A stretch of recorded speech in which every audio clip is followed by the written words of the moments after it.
Friends, आज आपको Excel में हम बता रहे हैं कुछ अलग अलग जो ऑप्शन जो इनविजिबल है उस ऑप्शन के बारे में। तो आप इसको देखिएगा, सीखिएगा, ऑब्जर्व कीजिएगा, शेयर कीजिएगा और लाइक कीजिएगा और ज़्यादा से ज़्यादा लोगों को बताइए कि एक्सेल में क्या क्या छुपा हुआ है। अंदर का ऑप्शन जो आपको सामने में नहीं दिखता है, अंदर में दिखता है। ठीक है, तो हम अब चलते हैं स्क्रीन की और आपको दिखाते हैं कि कौन कौन ऑप्शन है। देखिए, अब आपको हम बता रहे हैं कि ये हमारा क्लिपबोर्ड है। तो क्लिपबोर्ड में सब लोग जानते हैं cut, copy, paste, format, painter और पेस्ट होता है। और पेस्ट का ये फार्मूला वगैरह का पेस्ट करना है। पेस्ट स्पेशल में आपको फॉर्मेट टेक्स्ट का रहता है, वो रहता है। लेकिन यहाँ पर एक ऑप्शन रहता है जो सब लोग इसको नहीं खोलते हैं, बहुत लोग इसको नहीं जानते हैं, बहुत सारे बच्चे नहीं जानते हैं। जैसे इसको क्लिक कीजिएगा तो यहाँ पर वो चीज़ मिलेगा जो आप कॉपी और पेस्ट किए हैं। तो यहाँ से आपको बेनिफिट ये मिलेगा कि आप क्लिक कीजिए और ये चला आएगा। ठीक है, आप कोई भी डाटा कॉपी किए होंगे तो कॉपी करने के बाद ये क्लिपबोर्ड में रहता है, तो आप यहाँ से कर सकते हैं। अगर कोई क्लियर ऑल कर दिया तब ये नहीं आएगा। ठीक है, तो एक चीज़ आपको यहाँ से बेनिफिट मिला। दूसरी बात समझ लीजिए, ये हमारा फ़ॉन्ट का क्राइटेरिया जिसमें बोल्ड, इटैलिक सारा कुछ लिखा रहता है। ठीक है, लेकिन यहाँ पे जब जाएंगे तो यहाँ पे हमारा जो फॉर्मेट इफेक्ट है, जो स्ट्राइक थ्रू, सबस्क्रिप्ट और सुपरस्क्रिप्ट, ये तीन ऑप्शन आपको ऊपर नहीं मिलने वाले हैं। अगर मान लीजिए एक्सेल में आप लिख रहे हैं और एक्सेल में कभी कोई केमिस्ट्री का फार्मूला अगर आ गया आपको, ठीक है, CH4, तो आप क्या करेंगे, इसमें CH4 लिखना है तो 4 नीचे रहता है। ठीक है, तो नीचे रहता है तो नीचे आपको 4 को सेलेक्ट करना होगा।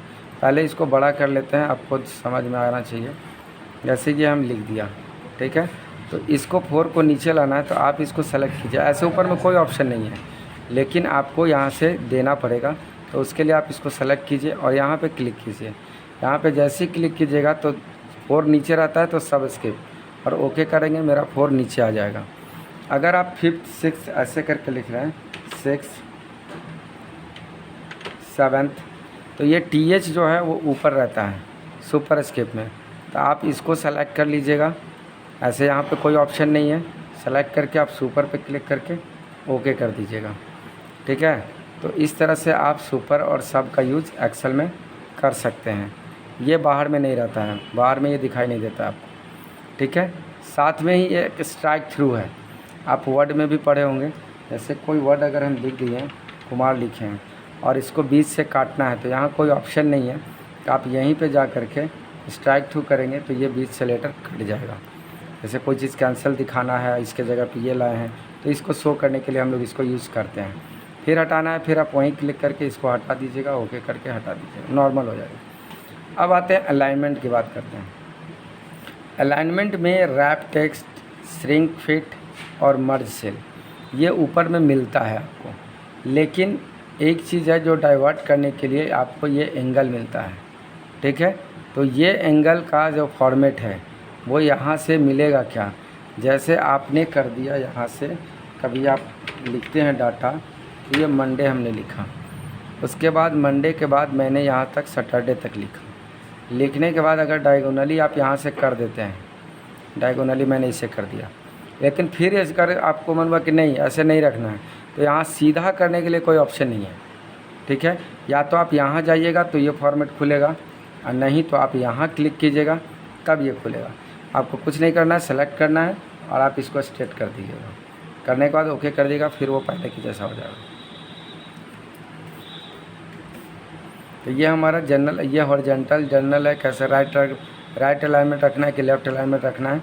आपको पता होगा कि जब हम लोग टेक्स्ट लिखते हैं तो बाय डिफ़ॉल्ट लेफ़्ट अलाइनमेंट होता है, और नंबर लिखते हैं तो बाय डिफ़ॉल्ट राइट अलाइनमेंट होता है। ऑटोमेटिक, ये सिस्टम का अपना सेट किया हुआ है। ठीक है, अगर हमको चेंज करना है तो आपको अलाइनमेंट पता था कि सेंटर यहाँ से करेंगे, यहाँ से सेंटर होगा, लेफ़्ट होगा, जो करना होगा आप यहाँ से कर सकते हैं। लेकिन बाय डिफ़ॉल्ट जो सिस्टम का होगा वो टेक्स्ट के लिए होगा लेफ़्ट और नंबर के लिए होगा राइट, जो बाय डिफ़ॉल्ट लिखते हैं और वो चेंज हो जाता है उसके लिए। अब आता है नंबर फॉर्मेट की बात करते हैं। ये बहुत काम का फॉर्मेट होता है। काम का फॉर्मेट ये होता है कि अगर हमने किसी को पैसे के बारे में लिखना है, ठीक है, तो यहाँ पैसे के बारे में लिखना है, सभी में हमको पैसा दिखा देना है, तो आप सेलेक्ट कर लीजिए, यहाँ पे जाइए, नंबर पे अप्लाई कीजिए, आपको ये पैसे के रूप में आ जाएगा। अगर इसको नंबर के रूप में जाकर नंबर फॉर्मेट में जाएंगे तो आप यहाँ से भी जा सकते हैं, ठीक है। और नहीं तो आप यहाँ क्लिक करके जाइएगा तो यहाँ मिलेगा, दोनों कंडीशन में सेम आएगा। तो आपको यहाँ से जाना है या यहाँ से जाना है, कहीं से जा सकते हैं। अब यहाँ पे जितना सारा चीज़ें, नंबर का है कि करेंसी का है कि अकाउंटेंसी का है कि डेट एंड टाइम का फॉर्मेट देना है, आपको कौन सा फॉर्मेट देना है वो आपको डिसाइड कर लेना है, ठीक है। या टेक्स्ट में कुछ चेंजेस करना है तो उसके लिए। अब यहाँ पे नंबर का जो फॉर्मेट है, यहाँ नंबर हमने लिख दिया। नंबर में निगेटिव रहेगा तो पॉजिटिव, आप यहाँ क्लिक करके पॉजिटिव कर सकते हैं नंबर का। लेकिन करेंसी हमको दिखाना है तो करेंसी में चले जाएंगे। यहाँ रुपये का सिंबल है, अगर नहीं रहा तो आप यहाँ क्लिक करके रुपये का सिंबल आप यहाँ से ले सकते हैं, ठीक है। जैसे ही रुपये का सिंबल आएगा आप ओके कर देंगे, आपका रुपये का सिंबल आ गया है। ये अकाउंट में बहुत ज़्यादा इंपॉर्टेंट होता है, क्योंकि जब अगर हम 78.50 पैसे लिखना होता है तो उस केस में हमारा डाटा बहुत क्रिटिकल हो जाता है। इसलिए हम लोग को ये डाटा को यूज़ करना होता है, ठीक है। अब यहाँ पे करेंसी में आते हैं जैसे ही, तो अकाउंट का फॉर्मेट में जाए, ठीक है। तो यहाँ डेसिमल का प्लेस वैल्यू 2 है। डेसिमल का जो प्लेस वैल्यू 2 है, तो आप अगर अकाउंटेंसी में जाते हैं तो यहाँ पॉइंट के बाद लिखा हुआ है, ठीक है। तो डेसिमल का प्लेस वैल्यू 2 है, 3 बनाइएगा तो 3 हो जाएगा। तो आप यहाँ से कम बेसी जो करना होगा कर लीजिएगा डाटा। तो ये हमारा नंबर सिस्टम का फॉर्मेट। बाकी देखिए स्टाइल पे वो चीज़ नहीं है, एडिटिंग पे, सेल पे नहीं है, मतलब कि इसके अंदर में कोई एक्स्ट्रा फंक्शन नहीं है। इसमें आइएगा तो चार्ट पर मिलेगा, क्योंकि ऊपर में चार्ट आपको इतना ही दिख रहा है, कॉलम, लाइन, पाई, बार, एरिया, स्कैटर, यही दिख रहा है, और एनी अदर यहाँ है। आप यहाँ क्लिक कीजिएगा तो 11 प्रकार का चार्ट मिलता है, 11 टाइप्स। 11 टाइप्स में आप यहाँ से सेलेक्ट कर सकते हैं कि कौन सा चार्ट हमको बनाना है अकॉर्डिंग टू योर डाटा के अनुसार आपको कौन सा चार्ट शो करना है। आप यहाँ से सेलेक्ट करके डायरेक्ट आप क्लिक करके बना सकते हैं, ठीक है। उसके बाद हम आते हैं पेज लेआउट में। पेज लेआउट में आपको सिर्फ ये यहाँ है, पेज सेटअप की बात करते हैं। पेज सेटअप में आपको ओरिएंटेशन पता होगा, पोर्ट्रेट होता है और लैंडस्केप होता है। लैंडस्केप में पेज चौड़ा होता है, पोर्ट्रेट में पेज लंबा होता है। एडजस्टमेंट हमारा 100% है, फिट रहता है, ठीक है। लेटर का ये 6 DPI है जो प्रिंट की क्वालिटी है। अगर आप प्रिंट की क्वालिटी को घटाना बढ़ा, ये बाय डिफ़ॉल्ट दिया हुआ है ऑटो, जो प्रिंट की क्वालिटी है। मार्जिन की बात करें तो मार्जिन ऊपर में भी दिया हुआ है मार्जिन के लिए, तो मार्जिन आप पेज का सेट कर सकते हैं। यहाँ से कम बेसी करना हो तो आप अपने नीड के अनुसार राइट साइड से कम कर लीजिए, लेफ़्ट साइड से ज़्यादा कर लीजिए, वो अपने हिसाब से कर सकते हैं। हेडर एंड फुटर लगाना है, हर पेज पर आप चाहते हैं कि हेडर रहना चाहिए, तो आपको यहाँ से कस्टम हेडर कर लीजिएगा। कंटेंट्स यहाँ लिख दीजिएगा, लेफ़्ट में रखना है, सेंटर में रखना है, कहाँ रखना है, आप क्लिक कर लीजिएगा। क्लिक करके कंटेंट्स लिख दिए।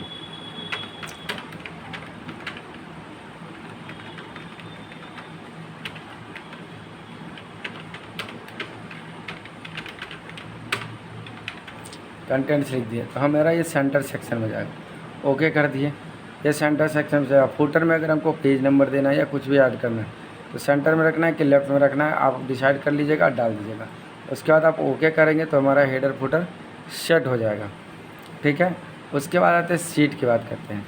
शीट में ये जो एरिया है आपको प्रिंट, ग्रीन लाइन प्रिंट करना है, ब्लैक वाइट करना है, ड्राफ्ट करना है, क्वालिटी करना है, ये या हेडर फुटर करना है, मतलब ABCD या 1-2 को प्रिंट करना है तो आप यहाँ क्लिक कर लीजिए, ठीक है। ब्लैक एंड वाइट करना है तो यहाँ क्लिक कर लीजिए। ग्रिड लाइन करना है, जो लाइन दिख रहा है उसको प्रिंट करना है, अपना खुद नहीं देना है, तो आप यहाँ क्लिक कर लीजिए।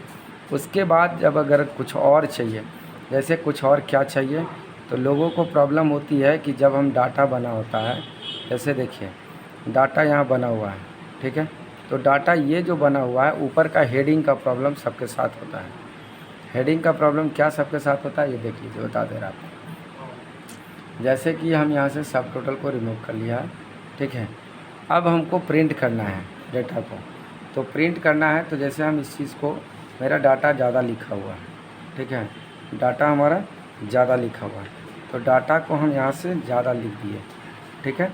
अब देखिए डाटा जो हमारा ज़्यादा लिखा हुआ है, इस वजह से क्या होगा, आपको प्रॉब्लम होने वाला है कि जैसे ही आप प्रिंट प्रीव्यू देखेंगे तो ये देखिए 2 पेज में आ रहा है, तो ये जो हेडिंग है वो दूसरे पेज में नहीं आ रहा है, तो रीडिंग करने में तो प्रॉब्लम हो सकती है, क्योंकि ऊपर में क्या लिखा हुआ है, यहाँ प्राइस है कि क्वांटिटी है, रेट तो इधर दिख रहा है कि रुपया है तो रेट है, लेकिन ये तो कन्फ्यूजन हो गया ना कि क्वांटिटी कौन है, रेट कौन है, तो फिर आपको फर्स्ट पेज पे जाना पड़ेगा। तो इसलिए इससे बचने के लिए आप क्या करना है, कुछ नहीं करना है, आपको सिर्फ यहाँ जाना है, ठीक है। आपको जो हमारा मार्जिन है इसका प्रिंट टाइटल का ये जो आया है, आपको कुछ नहीं करना है, आप यहाँ पे क्लिक कर दीजिएगा और इस पर जा कर के सेलेक्ट कर दीजिएगा। सेलेक्ट करने के बाद आप ओके करेंगे, ठीक है। और अब प्रिंट प्रीव्यू आपको दिखा रहे हैं, तो मेरा दोनों पेज पर डाटा आएगा। देखिए पहला पेज आ गया, अब दूसरा पेज के बाद में नेक्स्ट पेज पे जाते हैं। देखिए मेरा नेक्स्ट पेज आएगा, मतलब कि हमको लिखना नहीं पड़ा, हमारा हेडिंग ऊपर का अपने आप आ गया है। तो इसलिए हमारा ये बेनिफिट। एड्रेस ज़रूर दे दीजिएगा अगर हेडिंग देना चाहते हैं तो, अदरवाइज़ नहीं देना चाहते तो नहीं दे सकते। एड्रेस यहाँ देंगे, हमारा प्रिंट हो जाएगा। उसके बाद आते हैं ये ग्रिड लाइन का प्रिंटिंग है, तो आप यहाँ से आपको अभी बता दिए हैं। उसके बाद हमारा फार्मूला में आता है, तो फार्मूला में कोई ऐसा वो ऑप्शन नहीं है, डेटा में भी कोई ऑप्शन नहीं है, रिव्यू में भी कोई ऑप्शन नहीं है और व्यू में भी कोई ऑप्शन नहीं है। सो फ्रेंड्स, आपको जो इंटरनल फंक्शन थे, जो काम करने वाली चीज़ें थे, वो मैंने बता दी है, ठीक है। फिर मिलते हैं आपको नेक्स्ट वीडियो में। Thank you very much.